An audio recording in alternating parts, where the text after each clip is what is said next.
नंदपुर नाम के गांव में राम किशोर रहा करता था। राम किशोर अपनी किस्मत से बहुत परेशान था। उसे हमेशा ऐसा लगता था जैसे भगवान उसके ही पीछे पड़े हैं। एक ही तो धोती थी, वो भी इस कुएं में गिर गई। पता नहीं मेरे पीछे कौन पड़ गया है। हो ना हो कोई मेरे ऊपर जादू टोना कर रहा है। आपके धोती पर कोई क्यों जादू टोना करेगा जी? बहकी बहकी बातें कर रहे हैं आप। पगला तो नहीं गए हैं ना? हाँ, पगला गया हूँ। ले चलो मुझे पागल खाने, भर्ती कर दो वहाँ पर। कम से कम इस संसार से मैं मुक्त तो हो जाऊंगा। राम किशोर अपनी पत्नी से बात करके वहाँ से लुंगी लपेट कर ही चला गया और चाय की टपरी पर जाकर खड़ा हो गया और वहीं उसे उसका साथी मजनू मिल गया। अरे राम किशोर, भगवान अगर कहेगा ना कि किसकी तरह नहीं बनना है तो मैं सबसे पहले तुम्हारा नाम लूंगा कि भगवान मुझे राम किशोर की तरह नहीं बनना है, मंद बुद्धि। ऐसी बेढंगी बातें क्यों कर रहे हो? क्या बात हो गई? ये जो लुंगी तुमने पहनी है ना, ये मैंने तुम्हें भेंट दी थी ताकि तुम इसे संभाल कर रखो। मुझे मेरे ससुर ने दी थी क्योंकि उनके पास देने के लिए एक लुंगी ही थी और तुम इसे ऐसे खुलेआम पहनकर घूम रहे हो। तुम्हें तो यार मेरी किस्मत पता है, मेरी धोती कुएं में गिर गई। अरे बस इतनी सी बात, उस धोती को मैं निकाल देता हूँ भाई। मजनू राम किशोर की धोती निकालने कुएं के अंदर चला गया। अपने आप रस्सी फंसाकर जैसे ही मजनू कुएं के अंदर उतरा, मजनू ने राम किशोर से कहा, इस तरफ टॉर्च मारो, कम से कम कुछ तो दिखाई दे। और हाँ, रस्सी ना टूटे वरना तुम्हारी धोती मुझे पहननी पड़ जाएगी। ऐसे समय पर भी तुम्हें मजाक सूझ रहा है? मजनू उस कुएं के अंदर तक जा चुका था। उसने देखा कि कुएं के पानी के ऊपर एक धोती दिखाई दे रही है। मिल गई, धोती मिल गई। मजनू ने धोती जैसे ही वहाँ से ली, उसकी नजर कुएं के आखिरी हिस्से में पड़ी। वहाँ मजनू ने देखा कि एक टूटी हुई डोली जो कि कई साल पुरानी लग रही थी, उस कुएं में तैर रही थी। अरे राम किशोर, तुमने बताया नहीं तुम्हारी बेटी विदा हो चुकी है या ये भाभी जी की डोली है?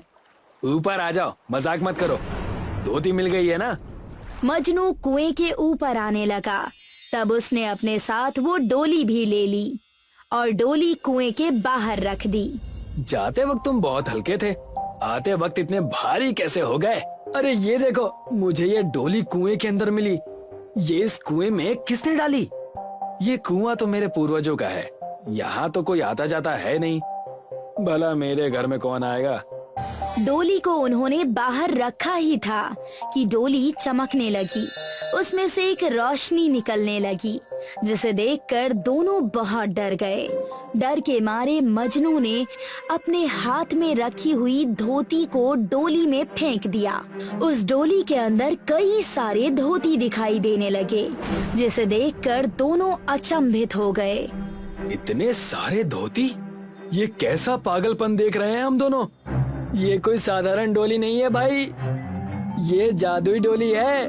देखो कैसे हमने इस पर धोती डाली और इस डोली ने हमें कई सारे धोती दे दिए। हम इसमें कुछ और नहीं डाल सकते क्या? मुझे बड़ी घबराहट हो रही है। अगर ऐसा हुआ तो हम तो माला माल हो जाएंगे। राम किशोर अपने घर जाकर एक बोरी चावल लेकर आता है और उसे डोली में डाल देता है और देखते ही देखते उसमें एक रोशनी आ जाती है और कई सारे चावल की बोरियां आ जाती है।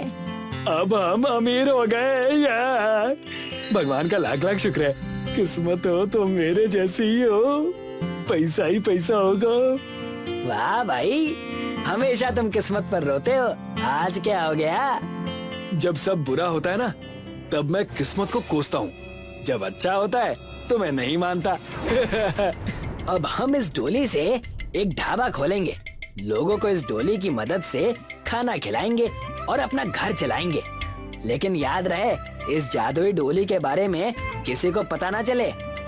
और ठीक वैसा ही हुआ। मजनू और राम किशोर ने डोली का ढाबा खोल दिया। राम किशोर ने कई सारी नकली डोली लोगों के बैठने के लिए लगा दिया और मजनू असली जादुई डोली को हमेशा रसोई घर में रखता।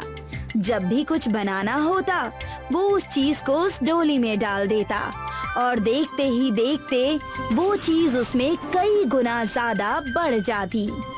आज हमारे डोली के ढाबे का पहला दिन है।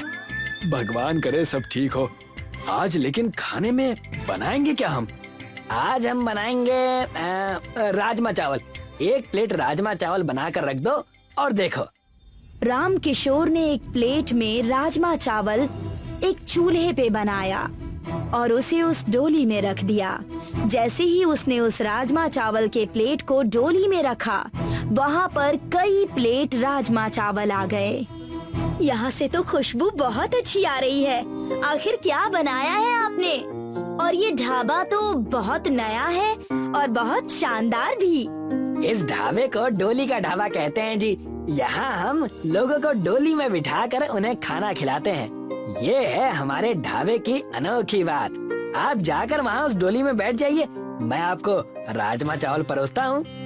ढाबे में आई हुई ग्राहक डोली में बैठ जाती है और राजमा चावल बड़े चाव से खाने लगती है। देखते ही देखते पूरे गांव में डोली के ढाबे की बात सबको पता चल जाती है। उसी गांव में इन दोनों का दुश्मन और गांव का दादा जग्गा रहता था। जग्गा की हमेशा राम किशोर और मजनू से अनबन ही रहती थी। सुना है गांव में कुछ लोगों के पास बहुत पैसे आ रहे हैं, चलकर हफ्ता मांग ले क्या? वो क्या कहते हैं? Protection money.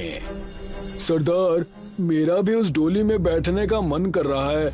मैं भी उस डोली में बैठूंगा। मेरी भी शादी होगी। कितना मजा आएगा ना। शादी के बाद मेरे भी बच्चे होंगे। मैं उनके लिए गाने गाऊंगा।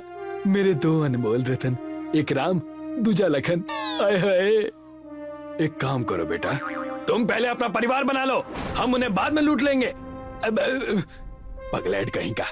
जग्गा दादा और कपिल दोनों ही मजनू और राम किशोर के डोली ढाबे में चले गए। हो ना हो कोई तो बात जरूर है। कल तक तो दोनों पैसों के लिए लड़ रहे थे, आज अचानक इतना सब कैसे आ गया? मुझे उस रसोई घर में जाकर देखना है, वहीं कुछ न कुछ होगा। कपिल और जग्गा दादा ढाबे की रसोई में चले गए और वहां जाकर देखा कि रसोई घर में एक डोली रखी हुई है जिसके अंदर खूब सारे पैसे रखे हुए हैं, जिसे देखकर दोनों दंग रह गए। तब कपिल ने जग्गा से कहा, ये साधारण डोली तो नहीं लग रही, जरूर इसमें कोई ना कोई बात है। इस डोली को तोड़ डालो, जो होगा देखा जाएगा। जैसा आप कहें सरदार। कपिल ने बाहर रखी हुई एक बड़ी सी कुल्हाड़ी ले ली। कपिल ने उस कुल्हाड़ी से इतनी तेज उस डोली पर हमला किया कि डोली टूट गई। डोली जैसे ही टूटी, हवाएं चलने लगी और उस डोली में से एक खूबसूरत प्रेमी जोड़ा बाहर निकल आए और वो कहने लगे, धन्यवाद मित्र, तुमने हम दोनों प्रेमियों को मुक्त कर दिया है। इस डोली में हम श्राप के कारण कैद थे। तुमने इस डोली को तोड़कर हम दोनों की प्रार्थना सुन ली। ये सब क्या हो रहा है? मुझे कुछ समझ में नहीं आ रहा। डोली टूटने की आवाज सुनकर राम किशोर और मजनू वहां पहुंच गए। नहीं, ऐसा कैसे हो गया? हमारे साथ तो बुरा हो गया। अब मैं क्या करूं? हमारी डोली तोड़ दी। राम किशोर और मजनू को रोता हुआ देखकर प्रेमी जोड़ा उनसे कहने लगा, निराश मत होइए, ये डोली अब भी आपकी इच्छा से काम करेगी। आप चिंता बिल्कुल मत कीजिए। हम हमारी शक्तियों का एक हिस्सा डोली में छोड़ दे रहे हैं और इन दोनों दुष्टों को एक मौका भी दे रहे हैं सुधरने का।